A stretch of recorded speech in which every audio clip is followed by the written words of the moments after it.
Last question. You can ask it. How would you like me to introduce you as CFO, David? Yeah, head of finance, that works. Perfect. Thank you. Greetings. Welcome, everybody. Thanks for being with us today. We're super happy to, in our Mercury Family Office Insights series, welcome back AirGarage. Super interesting business, real estate related, and you'll see why. So thank you for joining us this afternoon. We've got about an hour to talk, and just want to make sure that at the conclusion of our webinar today, a couple things. One, we'll make sure everybody gets in touch directly with AirGarage if you care to learn more and be a potential investor. And they're also open to potential customer referrals. I want to thank dear Shelley, who we've known for a long time. We've been friends for many years, and this is our Mercury Family Office Insight series, as I said, and we have several companies coming on that are Mercury customers and highlighting them here in Family Office Insights, including telling you a little bit more about Mercury, who, for the record, we are also customers and enjoy being customer. When's the last time you said you like being with your bank unless they give you money? And Mercury, just to be clear, is not a bank. It's a neobank and overlay over a bank, and we're going to be talking to Shelley here shortly a little bit about that. So again, please feel free to connect with each other post-webinar. If there's anybody that in your world that would benefit from knowing about AirGarage, then you're most welcome to include them, send them to the recording, connect them directly with AirGarage, and feel free to do so. So with that, thank you again for being here. Shelley, good to see you. Welcome. Thank you. Tell us a little bit about Mercury. So you laid it out beautifully. Good job. Mercury is a banking platform that serves the needs of startups. When I say banking platform, I mean that we are not in and of ourselves a chartered bank, but we work within the partner bank model and provide the full suite of banking services, checking, savings. We also do cash management, treasury accounts, as well as lending, credit, and a number of other hyper-specific perks and features that are designed to serve not only founders from any stage of their journey, but we also work with a lot of VC funds that bank with us. We have a lot of specific features that enable funds to manage multiple accounts at one time and see multiple accounts and manage them using one login in a synchronized dashboard. And we also work as well with family offices and emerging fund managers. So really working to provide a tech-forward, intuitive solution to the needs of the tech and startup ecosystem on both the founder and the funder sides. This partnership is really exciting to be able to put forward because we're able to bring in some of our clients at Mercury. And I'm biased, obviously, but I really genuinely think that we bank some of the most interesting and cutting edge companies in the business. And we also bank a lot of the most exciting funds in the business who are really putting out a lot of great thesis. They're investing and looking to invest in the next wave of innovation. So it's my pleasure and my excitement to build some bridges here so that we could make some of these opportunities available to Arthur's community through Family Office Insights. By the way, before you hand it to David, one of the things that struck me about Mercury, and I'm a customer and a huge fan, and obviously we have a partnership working on here, is the user interface is just simple. Like it couldn't be easier and more intuitive, and so that contributes a lot to, you know, when things get difficult in your life in other ways. You don't need your banking to be difficult. So I think the user interface is just killer. So with that, thank you, Shelley, for sharing all that with us, and really enjoyed this stuff that we're doing together here for sure. Yeah, likewise. I'm going to pass it off to David Highland, who's the head of finance for AirGarage, founder Jonathan is joining shortly, but David, I think you could take it away. Thank you, Shelley. And yeah, just to echo what Arthur has already said on kind of how Mercury's been so amazing for us. I started in my role about 8 months ago, and one of the most important things we needed was a bank that would help us kind of grow and scale, but also a bank where we had a face that we could recognize and somewhere who we could contact and ask questions and everything. And Mercury is exactly that.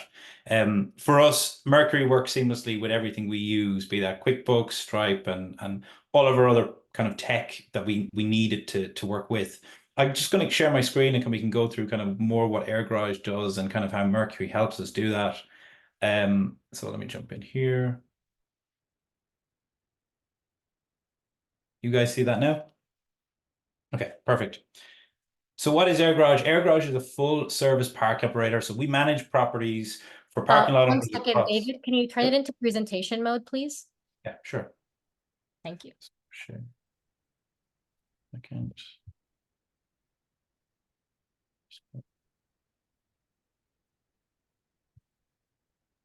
Perfect. Almost. And where is that, Shelley? In slide. Should be under view. Guides, no. On the top. This work? Yes. All right. Better? Okay, good. Nice. So again, just back to us. AirGarage, we're a full service parking operator for parking lot and property owners across the US. We essentially aim to handle all areas of the running of basically a parking lot for these parking lot owners. So we are in many ways kind of a full stack operator. We aim to cover the enforcement, customer support, payment collections, online listings, and maintenance for your property. Just under 300 parking lots in the US, and we're in just under 40 states as well. One of our main goals is to basically increase that net operating income for the property owner. In many ways, to take the headache away of running their property day to day and to basically generate them more money at the end of the day. Back to kind of that NOI increase, this is basically what they're taking home at the end of the day. And across our portfolio, we average over 23% of an NOI increase for these parking lot owners. This is something that's very important to them. And we also remove that kind of day-to-day kind of running of the parking lot for them as we manage everything. If we look at kind of our NOI uplift here, we maximize this NOI through a couple of different initiatives. And we can take their net income from what they're currently achieving to updating that with our uplift initiatives. So we do that, and we're the first parking lot operator to offer what's called dynamic pricing. Dynamic pricing is very common in such industries like the airline industry, where they're charged more for periods, or we charge parkers more for periods where they're very busy. So say, for example, if you're going out for dinner at 6 or 7 o'clock on a Friday or Saturday afternoon, you'll pay more and the pricing will be dynamically adjusted for that period of time based on the kind of number of people parking there or the time of day. We can adjust the pricing to maximize your uplift based upon the time of parking. We also do, say, marketing and online listings. So we basically advertise your property across different aggregators. So we're on Spot Hero, Facebook, and a couple of different platforms like that, which will market your property online. Increase monthlies as well. We upgrade your equipment. We aim to remove gate arms in many cases. We have our own enforcement team on the ground. And again, another uplift method is reducing payroll. So you no longer have to keep staff on gate to man the property. We're able to do that with our new parking initiatives. So again, we aim to beat or better at any of these current deals you have. And with AirGarage, the main goal again is that net operating income, to increase that for parking lot owners. So David, Yeah, go for it. since you brought up the partnerships with these other platforms, we have a question. Yeah. Does AirGarage compete with Park to Park or Park Mobile? How similar or different? Different in that in many cases what we do, and I don't believe anybody else offers this dynamic pricing. We use Spot Hero. Arthur would be one of our big aggregators that we would use. AirGarage spots are advertised on Spot Hero. So again, we integrate with many of these. The ones mentioned I'm not just aware of, but the way in which we're different again would be that dynamic pricing. But again, we do feed into many of the current aggregators that are around. Yeah, and I think the two that were mentioned are just, payment methodologies. Yeah. They're very simple, straightforward. Yeah. For sure. And again, our app, you don't even need to download the app. You can actually just text when you're there. Again, the signs, which you'll see on some of the slides coming forward, you can basically text or even just scan the QR code and you'll be able to be taken straight in and start your rental. You don't have to download the app. You don't have to go through entering your any crazy details. It's really simple and really easy to use. So back to kind of the local operation. So we combine remote monitoring with boots on the ground to reduce labor costs while maintaining a high standard of care. And again, our platform now allows parking lot owners and property owners to audit their financials every month, audit their operational numbers every single month. So they can see exactly who's coming and going at what time, and we can help them better manage their property. And again, generate higher net operating income at the end of the day. And again, we work very close with our property owners. We see these as partners, not customers. And we aim to continuously enhance the appearance of their property and their driver support. So again, with maintenance we carry out, snow and ice removal, sweeping, restriping, lighting and electrical work. We carry out all of these maintenance items and try to keep the property to a really high standard. Back to kind of dynamic pricing and how it works. So traffic at a property fluctuates depending on the time of day and day of the week. We're the first parking lot operator to essentially analyze parking traffic to adjust pricing to match the demand. And we've seen a huge increase across our portfolio of properties in terms of the net operating income when we can adjust this property to meet the demand. So that doesn't mean necessarily that the person who's coming to park can't afford to park. They're actually being charged different rates at different times. You would imagine the person parking on a Saturday afternoon, for example, might be going out for dinner. They can afford to pay the extra couple of dollars. And the person arriving at 1 o'clock for a dentist appointment of a Tuesday would be charged less. Again, dynamically priced to basically change and meet the demand, be that on a weekday or on a weekend. Is that dynamic pricing also take into consideration the other available parking garages, like the data? Several different factors, Arthur. Yeah, again, what the kind of current rates out there, what people are paying at the moment in different parking properties. And again, time of day, numerous different factors go into calculating that. I'd have to have someone from the tech team on to explain exactly how. But yeah, there's numerous different kind of methodologies that go in to calculate that pricing. Yeah, great. Again, by increasing the average transaction value of parking rentals, we, in this example, have increased a property's monthly gross revenue from 157,000 to 219,000, and a standing 44% gain compared to pre-COVID highs. Throughout the testing period, the lot's online star reviews were above or at the prior levels, and driver retention rates were unharmed. So basically, we could increase the net operating income for this property without changing any of the driver ratings. Driver sentiment actually noted that easier experiences with the payment process and helpful customer support. So basically, the dynamic pricing showed no changes in reviews for the property, but it showed that people were willing to pay more at these different times. And again, a 44% gain in net operating income compared to had they not adjusted dynamically with the pricing.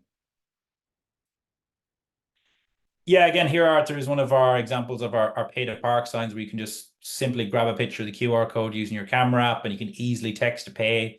Our technology makes it super easy for anybody to come to any of our locations and pay. Mobile payments, license plate cameras, and our enforcement network replace expensive gates, pay machines, meaning no more lost revenue from broken equipment. So we're always on, no repairs, and we're really easy to use. And again, we've an average of 4% lift just by implementing the app alone. Really easy to park there. Our signs, nice bright orange colors everywhere, make it really attractive to park, really easy to use. I've actually seen firsthand, you've people of all ages been able to use this. By just accessing the camera app on your phone, you'll be taken straight into pay to park. And again, the rental starts, you leave it open in your Safari or say Google Chrome app on your phone.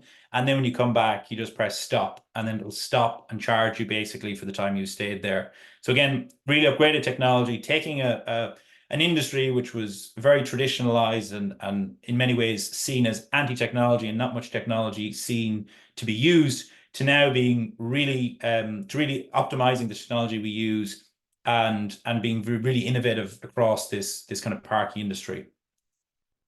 Yeah, back to kind of the aggregators we use. Marketing and online booking has seen, again, a 5% average uplift on net operating income. We advertised the properties for property owners on the most popular parking websites to increase their visibility, traffic, and reserved bookings. Increased monthlies will be another thing. So again, our business development team prefers local outreach to acquire more monthly customers. At the moment, we'd have a mixture between, say, individuals who are coming to park, be that on an hourly or a daily or a monthly rate. And we have a couple of commercial clients as well who park at the properties, who rent spaces kind of on a monthly fee for us. So our business development team, again, will perform that outreach to ensure that your property is operating as efficiently as possible. Just some reviews of kind of since properties have actually come on to us recently. I was actually in the far left location in South Carolina back in December. These parking properties have dramatically increased on Google since we've come in and taken their ratings to the next level. The parking property here in Charleston, prior rating was 3.7, again now at 4.8. Prior the parking lot in Los Angeles was 2.8, now 4.7. And again, in Philadelphia here, we've seen a big uplift again based on those reviews, when we can come in and manage this property much more efficiently, but also improve the visual look, the visual aspect. Again, we're coming in, keeping these properties cleaner, we're keeping them easier for people to park and to use there. So these are just kind of how we're seeing across Google a couple of different properties. I can hand this across to Jonathan after joining the call. I won't delay too much more. I can stop sharing. Jonathan, welcome. You know, you can't just have David counting the money. He's done a really excellent job talking about the business. So there you go. That's why I like him. Yeah, he's pretty good at improv. So that's why we got him on the team. Is he's really good at improving. Hopefully not improving with our financials, but yeah, right. With everything else. The first rule of improv is say yes. Yeah. So yes. that might not work for finance. Yeah, right. That's right. We're as far as the Google reviews, Jonathan. So if you want to take us even further back or further forward, whatever works. Sure. Yeah. I mean, I'll just kind of wrap things up and put a little bit of a high level bow on it, and then we can open up to questions, assuming that there are any. But just introduce yourself 2 minutes, Jonathan, if you could. Yes. Yeah. It's good to meet everyone. My name is Jonathon Barkl. I'm the co-founder and CEO here at AirGarage. David probably explained already kind of the background of the company and what we do, but Scott, Chelsea, and I, my co-founders, we started AirGarage back in really 2017. Originally started out renting out people's driveways near the university that we went to. So we all were students, and we had the standard sort of pain that a lot of university students have, which is that parking on campus is unreasonably expensive. And even after you pay for that expensive parking pass, they make you move your car for football games and things like that. So we started out just as a sort of side project while students, basically going door to door in neighborhoods near our university, knocking on doors and asking people to rent out their driveways to students. And then eventually sort of have made our way more upstream in the parking industry, where we started out with one church actually near the university, working with them to manage and monetize their parking lot, and really sitting down and understanding from first principles, what does it take to operate and manage a parking lot using the technology that is available to us now, and at the time 2018 and now 2024, versus what old school parking management companies do, which is more like 1980s and old school technology. And so really thought everything from the ground up. How would you run a parking lot with this technology? Grew that from, we had one parking lot June 1st of 2018 to now we manage about 250 properties across 40 different states. My background, if you're curious, not in parking at all. I was studying at Arizona State University, studying physics and economics. But I always tell people that, I went to school wanting to study physics and economics because I wanted to start a space company. And it's kind of like if you rub a genie lamp, the genie comes out and it grants your wish, but the genie always twists your wish. So I got my wish of running a space company. It's just not exactly the type of space company that I had imagined originally. Nice. So here I am running this parking space company. Yeah, thanks. I was going to ask you to repeat how much business you've got so far, because it's pretty impressive how many customers you have. And before you continue here,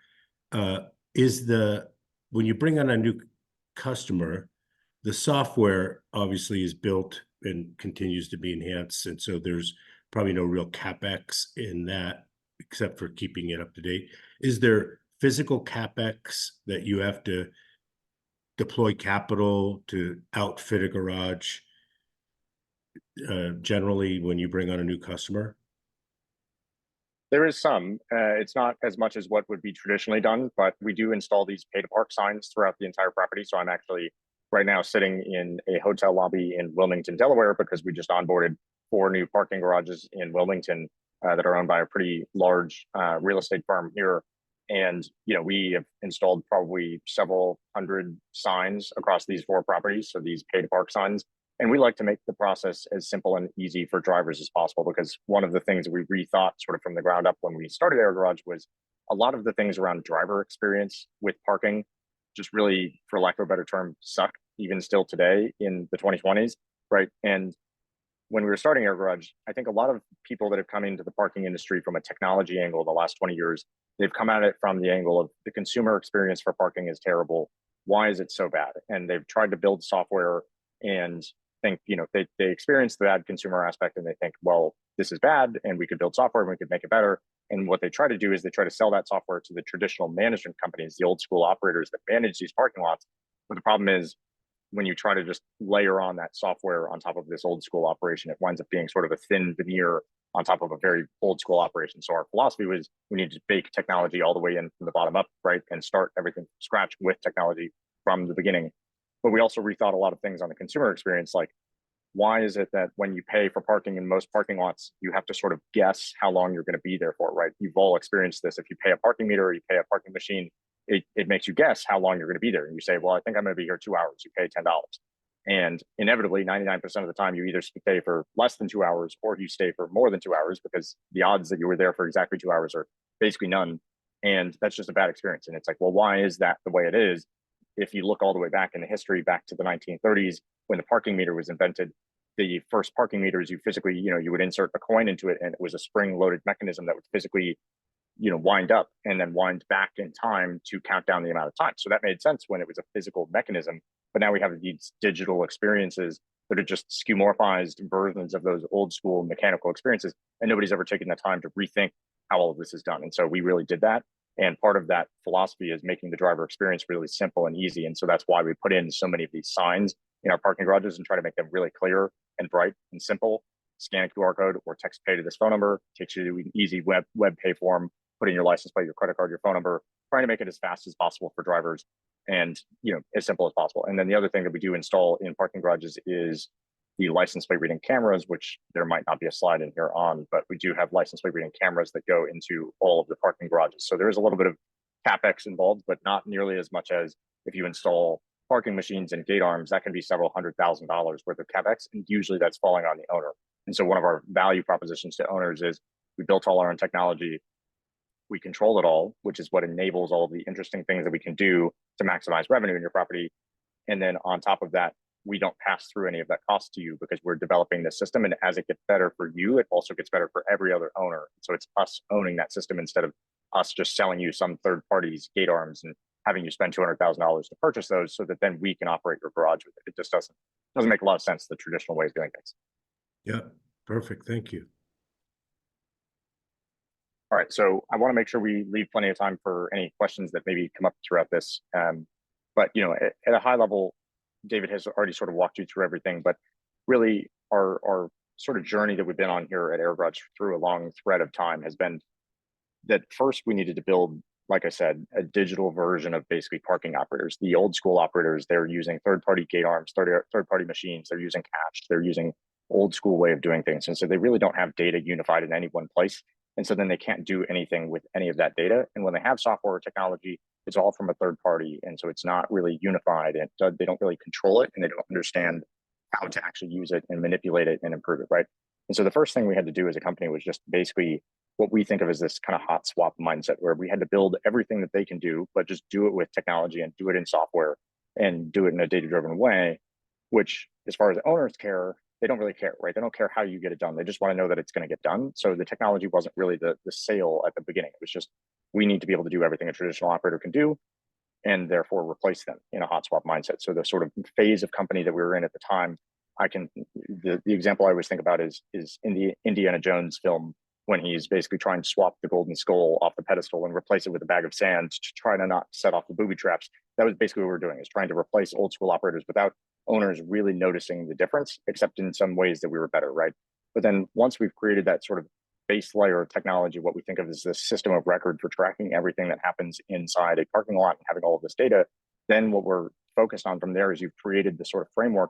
And how do you get as much data into that as possible? How do you understand what's happening on the ground through cameras, through the scans that our enforcement team is doing, through the ways that drivers are interacting with the system? And all of this data starts feeding into this system and gives you this really valuable repository, which then in the future and now, starting now into the future, we are basically using to drive asset management decisions in a more automated way. And the buzzword way to say this would be it's AI powered, asset management, but basically it is, right? It's if you can put all of the data in one place and you can see it across many properties across the country, you can start to see what are the trends here. And instead of just wondering, why was my revenue down this month or why was my revenue up this month, you can actually look at the data and understand that data and query that data to then see what's happening. So, an owner can come to us and say, well, why was my Saturday this Saturday on the 17th slower than my Saturday last Saturday on the 10th? And the data can tell us, and the sort of AI driven asset management can tell us, hey, it was cloudy in Charleston this weekend, which your location is in Charleston and it's very tourist driven. So if it's cloudy, it's going to get less traffic on weekends, things like that are really interesting. And all of this is built on top of that foundation of having the data in one place and having that system of record, collecting data from all of these parking lots, which enables us to drive more intelligent asset management decisions than have been driven in the past. Because most owners that we talk to of real estate, when you ask them, why is your revenue up this year over last year? They really don't know, or they have a guess as to why it is, but they don't understand it because most of them are still operating on spreadsheets and written reports and handwritten reports and things like that. So that is kind of the long-term vision about AirGarage and kind of how we go from where we've just been of just replace a parking operator to this is really interesting and figuring out how we can maximize revenue for owners and maximize therefore the value of their real estate. We've driven increases in revenue across properties ranging from 10% all the way up to like 60-70% in terms of the NOI that an owner is walking away with. And in real estate, that's a lot of value, right? If you assume that the property has a 5% cap rate, every dollar of value that you add to that property or every dollar of NOI that you add to that property adds $20 of value to that property. And so these increases in NOI are very valuable for owners, and bringing more data to these decisions in parking is an obvious next step because every other industry has basically done this and parking is just catching up, and we're trying to drive that catch up. David, did you want to hop in? I don't know if you guys wanted us to talk about Mercury again in this one. I know we did last time. We kind of covered, we can keep going just to cover questions and stuff, but no, we kind of covered this already. Okay, great. Yeah, so I guess with that, I'm happy to take questions for the next 15 or so minutes that we have left in the webinar and things like that. Obviously ways that we can work together. We would love to talk to you if you're in real estate or have folks that in real estate and actually own parking lots or parking garages. Some of our favorite investors are the ones that also own real estate and are involved in the world of real estate because, we can work together to sort of, push the business in the right direction, and we all win from that. If you're an investor and you also own real estate and or have friends that own real estate, so we're always looking for more parking properties, office properties, mixed use properties, residential properties, retail properties, anywhere that there's basically paid parking in the world. 30% of the average American city is dedicated to parking and parking real estate. So there's a lot of it out there. And we would love to talk to anyone that And then also we're going to be raising a Series B sometime in the coming months and or in the summertime, depending on when we feel comfortable about the market and things like that. So if you're interested, we would love to talk to you about that. And also, if you would eventually be interested in potentially purchasing or investing in parking assets, that's something that we're exploring as well. So we're focused on, obviously in the past, building up this operating company, but we also have a very unique lens into the world of parking where we will come across owners all the time that we talk to where there's very obvious net operating income increases that can be achieved in their parking lots based on the way that they're currently managing them. And they don't necessarily buy into that, or they're not necessarily focused on that, and they're more just a long-term buy and hold investor. And so we work with owners to help, basically invest into that real estate and then maximize the NOI and realize that value ourselves. So these are all ways that we can potentially work together. So with that, I guess, Arthur, happy to open it up to questions if that sounds good. Super interesting. And I just want to highlight that the two venture funds that backed you are not very well known. That's sarcasm. Who better to back you? I mean, I'm sure they've been great partners. Okay, so let's start. Do you contract with municipalities or only parking property owners? Yeah, we mostly contract with private real estate owners at this point. That's not because we don't eventually want to talk to municipalities. Mostly it's because municipalities, they have sort of a unique way of doing things. They usually RFP, so they put out a request for proposals, and they usually do it in more of a piecemeal type of approach. So they will have a parking garage and they will say, okay, this year we're issuing an RFP for the gate arms. And then next year we're issuing an RFP for the parking app. And then next year we're issuing an RFP for the management company that's going to use those systems. That's how a lot of the bigger cities do it. And so that's just a little bit of a different mindset than us, where it's, hey, we're going to partner together and we're going to be the management company and bring all of the technology that is necessary to run this garage. And the reason they wound up with that sort of system is just because the way it's been done for a long time is you used to just have a management company, and then eventually they had to add machines and gate arms. So they had a separate RFP for that. And then eventually they had to add an app. And so they had a separate RFP for that. So we do work with a couple of municipalities right now. They're very small. And usually what happens is they come to us and they say, we'd like to work with you. And we say, look, we don't have a lot of experience working with municipalities, but if you are, basically willing to babysit us through this process and hold our hand to work together, we're happy to work with you and make your lives easier and help maximize the revenue and create a better experience for the folks in the city as well. Yeah, they're difficult to deal with, no doubt. I think the answer to this is probably yes most of the time, but can parkers pay using the app while still in the car? Yeah, they can. So basically you can scan any of the signs and you can sit in your car and do it and stay nice and warm. So it's actually one of the things that people tell us. It's not one of the things that I thought about when we started building AirGarage, because I was born and raised in Phoenix and it's really hot, but I guess I should have thought about that from a summertime perspective. But yeah, a lot of people in cold climates tell us they like it because they scan the sign, they can make the payment while they're still in their car, and then they can just walk out of their car and not have to stand there and wait for a pay machine or a gate arm or reach out of their car before they're actually ready to be on their way to their destination. Yeah, totally makes sense. Someone came in a little bit late and missed the explanation regarding enforcement. How do you enforce payments? Yeah, let me see if there's a slide back here on this. There should be, but let's see. I guess not. But basically, we have enforcement teams that go through our properties. There's a few different things here. So first of all, our philosophy is that if you make it simple and easier for most people will just pay. Most drivers do not want to steal parking or don't want to risk getting a ticket or a tow. The reason they don't pay is because the machine is broken or it's confusing or the attendant wasn't there or they didn't have count. Variety of reasons. But if you make it simple and easy, most people will just pay off the bat. And then from there, we have our enforcement team, which kind of looks like this guy that's showing in the back of this photo right here. They go through boots on the ground style every day, basically 6 to 8 to 10 times a day, depending on the property. And they will scan every vehicle using their phone to basically check, has that vehicle paid or not paid? And based on that, they'll take action of either issuing a ticket to the vehicle or immobilizing the vehicle or potentially calling for a tow for the vehicle. So really our goal is to make money on parking, not to make it on enforcement, but we do have to do that as a means of making sure that people know they need to pay in the first place. And if you pay one of our tickets or you pay AirGarage ever in the past, we will actually, as a courtesy to you and as something that we also rethought that nobody else does in the parking industry when we started the company, rethought this because it's just bizarre. It's like if you're a little customer in a parking lot and you park there every single day and you're parking there often, and then one day you're in a rush and you forget to pay, most companies have no memory of who you are and don't see you as a loyal customer, and so they will just ticket or tow your car if you don't pay. With AirGarage, if we scan your license plate and you've paid us ever in any of our facilities, we'll just automatically charge you for your parking for the day and send you a text and say, hey, as a courtesy to prevent you from getting towed or ticketed, we started you a rental and we charged you for the day of parking. So those are some of the things we do. We also have the license plate reading cameras at the entrance and the exit of every facility that basically track cars that go in and go out in real time. So that gives us a real-time occupancy list of every vehicle that's in there, whether they're paying or not, whether they're a monthly customer or not, whether they're a tenant of the building or not. And then that also pings our enforcement team, and all of that data feeds into when and how and why we decide to send the enforcement team to actually go do physical checks of the lot. Yeah, super. Do you want to talk about, you don't have to, revenue and projected revenue 2023 and 24? I'm happy to give some like ballpark figures, not something super specific that I don't want to share or anything like that, but ballpark in the range of like we process parking payments roughly equivalent of in the range of like $25 to $35 million per year on an annualized basis. What our parking payment volume is that we process, and then we take a percentage of that, which percentage you could probably find online if you look at our website. So you can kind of like calculate roughly what we're doing in terms of our revenue there.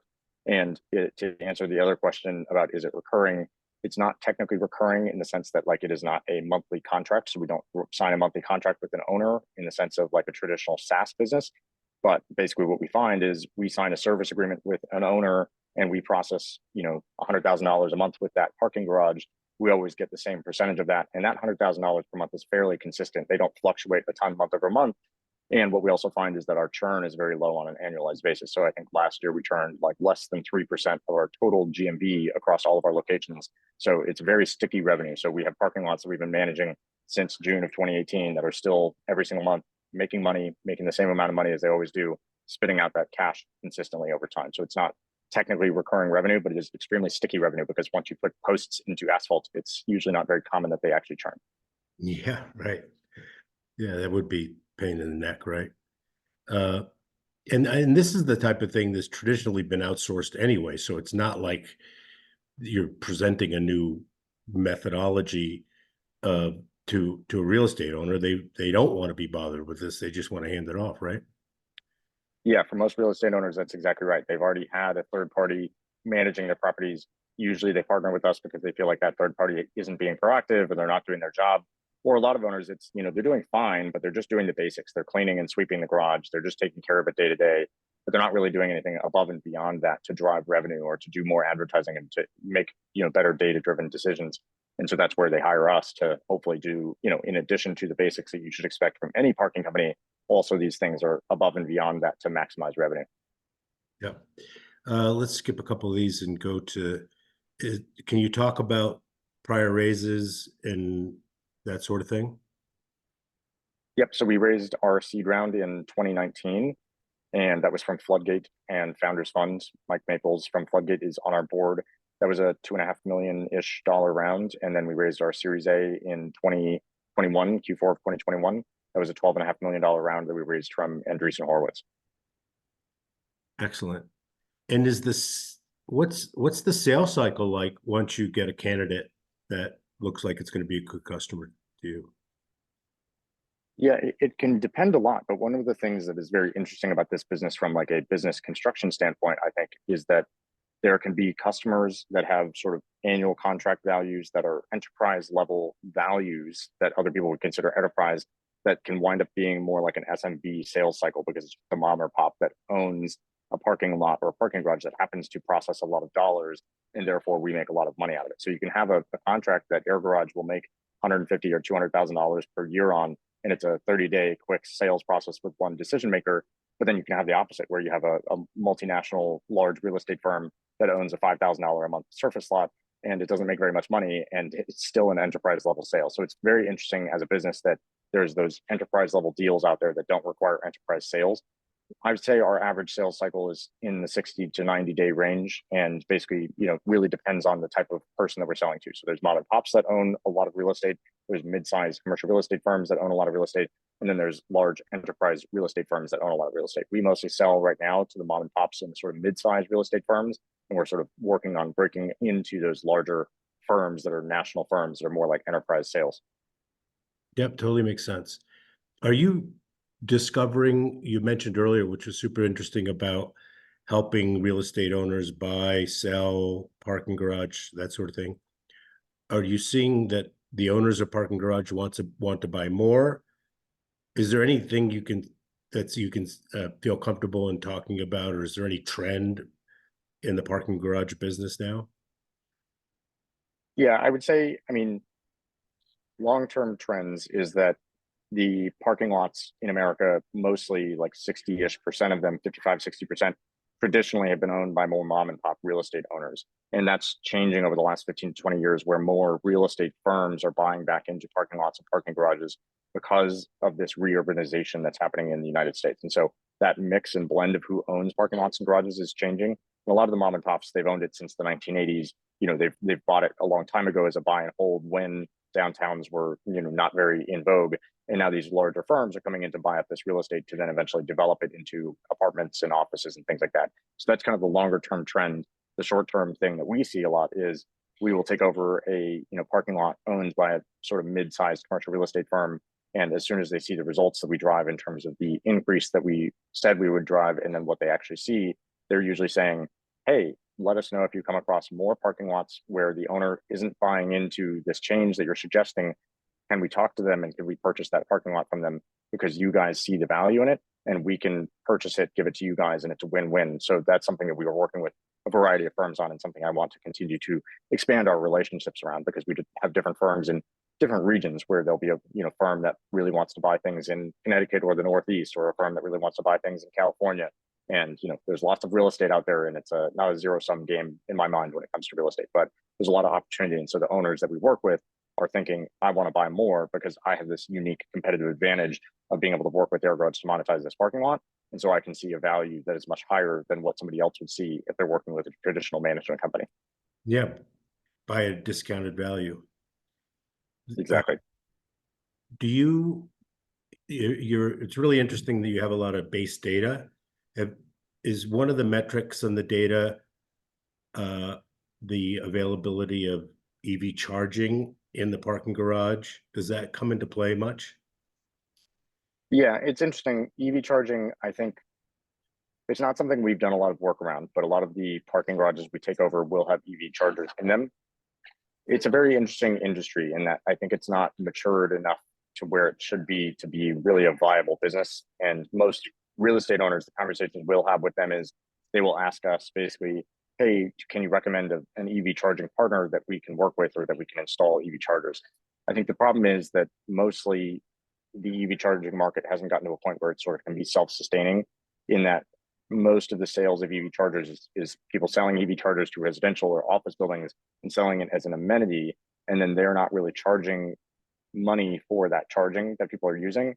And so then there's kind of this weird, dynamic that EV charging can't make enough revenue to make it self-sustaining yet. Otherwise, you would probably see EV chargers in a lot more garages than you do today, because, real estate investors are doing very simple math. If I can purchase this thing and it can make, 5% per year, I'm going to be happy with that because that's comparable to what I can make on my real estate portfolio. And the fact that they aren't more prevalent in a lot more structures or office buildings or whatever it may be suggests that that rate of return just isn't there yet. And it's mostly, I think, because people have been subsidizing it as an amenity for the sort of higher strata of people that typically had electric vehicles in the past, and so they wanted to draw those people in. So it's interesting in its maturity phase. I'm hoping it'll mature a bit more over this next few years here. Yeah, the prognosticators and seemingly people who know what they're talking about is if the price of EVs comes down to where the general public can afford them, they're not luxury priced, then there's likely to be more people in those mid-level apartment buildings that would need them, right? Yeah. Not my thoughts, just things that I've heard. So it's pretty interesting. This has been fantastic. Once again, Shelley, it's all your fault. Nice job, David. You've stepped in nicely. Like I said, we got to make sure everybody gets in touch, and you can keep everybody apprised of when the round is going to come on. And there's lots of real estate, as you say, and lots of parking garages. So I'm sure the audience has potentially not just an opportunity to invest, but maybe help you on the business development side. So yeah, really appreciate it. And Mercury is served up, amazing companies, and AirGarage being one of them. And again, Shelley, we really appreciate you doing this with us. And I know that the feedback from the Family Office Insights community has been consistent with that. So again, Perfect. More to come, everyone. Yeah, more to come. Yeah, we have lots more in the pipeline to talk to you about as well. So Jonathon, thank you for doing this, and we're going to go ahead and make sure, as I said, everybody can get in touch with you. We'll send you the recording. We can post it. You can post it, and then hopefully we can do this again at some point when you have the raise coming live. Would that be okay? Yeah, that's all sounds great, and I appreciate you all tuning in and for having us as well. You bet. It's all. So, Thank you, guys. And again, thank you all for being with us today. And as I always say, thank you for spending the only thing you cannot make more of, and that's your time. Thank you very much. Till next time. Bye, Shelley.